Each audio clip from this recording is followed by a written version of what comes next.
السلام علیکم دوستو، کیسے ہیں آپ سب؟ میں زبینہ فیاض ایک بار پھر آپ کے ساتھ میں شروع کر رہی ہوں عالم رویا بائے تحریم ارشد ایپیسوڈ 19۔ وہ سبزہ کے قریب سے گزر رہے تھے۔ پہاڑوں سے گرا ہوا سرد علاقہ تھا۔ رجب آگے ہوئے چلتے آدمی سے پوچھنے لگا، لالا اور کتنا چلنا ہے؟ بس ابھی کوئی گدھا گاڑی نظر آ جائے تو اس میں بیٹھ جاتا ہے۔ تہلیل کا سانس پھولنے لگا، یار پہلے آپ نے کہا تھا وادی میں جانا ہے، اب آپ کہہ رہے ہیں وادی کے باہر گاؤں ہے۔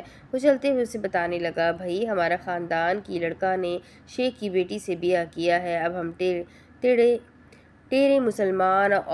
ٹھہرے مسلمان اور وہ کافرستان کے لوگ۔ ایک منٹ، تحلیل جھٹ سے بولی، کافرستان تو نورستان کا پرانا نام تھا۔ وہ پلٹ کر اسے بتانے لگا، اوہ وہ تو 1 صدی پرانی بات ہے، میں یہاں کے کافرستان کی بات کر رہا ہوں۔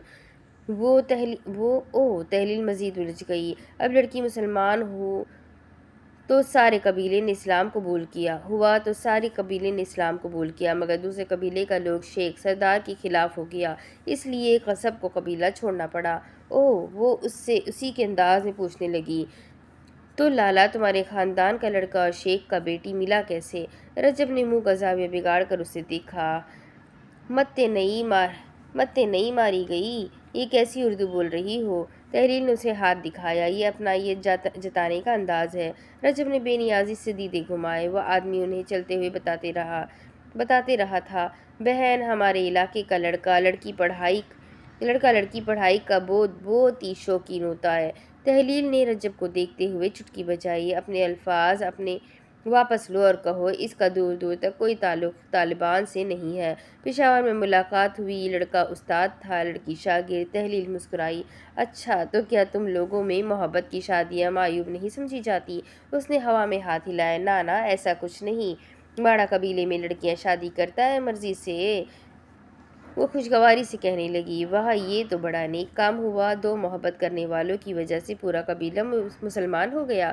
رجب نے گلا صاف کیا، مگر ان کے یہاں اب بھی لوگوں نے کیلا شادین کے بعض رسومات کو اپنایا ہوا ہے، جسے وہ ثقافت کا نام دیتے ہیں۔ تحلیل خفا ہوئی، رجب اب تم منفیت کی انتہا پر اتر آئے ہو۔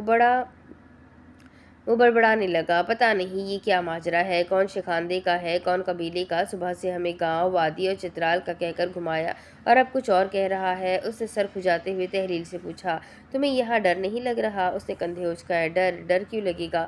زندگی میں وہ کچھ ہو گیا ہے جس کے متعلق کبھی سوچا بھی نہیں تھا، تو اب ڈرنا کیسا؟ رجب نے ہاتھ کھول کر ہلایا اور ایک ٹھنڈی آہ بھری۔